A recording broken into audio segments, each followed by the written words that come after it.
3.21. 1. The only thing I really regret is not having had the courage to talk to a girl I met at a party last summer. I really liked her. She was very attractive. But I just wasn't brave enough to start a conversation. I wish I'd tried. I'm absolutely positive we would have gotten along well. Now it's too late. She's engaged to another guy. 2. At the risk of sounding really negative, the one thing I really regret in my life is getting married. My sister said to me in the car on the way to the registry office, "Someone has to say to you that you really don't have to do this, you know." And, I ignored her because I thought, what do you know? You're still single. But, in fact, the next day when I woke up, I realized it was a terrible mistake, and I spent the next 15 years trying to get out of it. So, and I would never do it again, so that's probably my biggest regret. 3. I really wish I'd been able to know my grandmother better. She died when I was 12, and since then I discovered that she must have been a really fascinating person. And there are so many things I would love to have been able to talk to her about. She was Polish, but she was in Russia, in St. Petersburg during the Russian Revolution, and she knew all kinds of interesting people at the time. Painters, writers, people like that. I was only a child, so I never asked her much about her own life.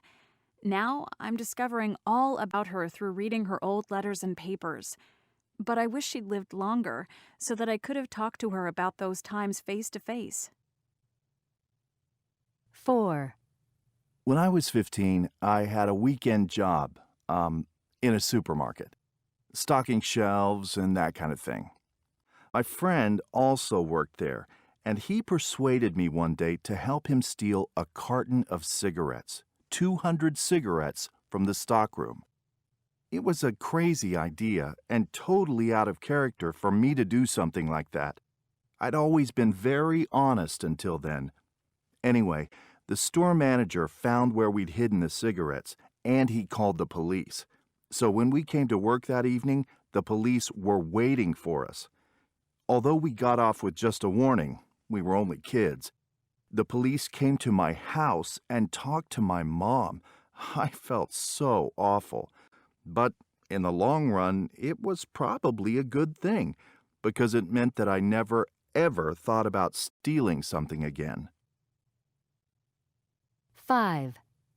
When I was 16, I got the chance to change schools and go to a better school to do my last 2 years.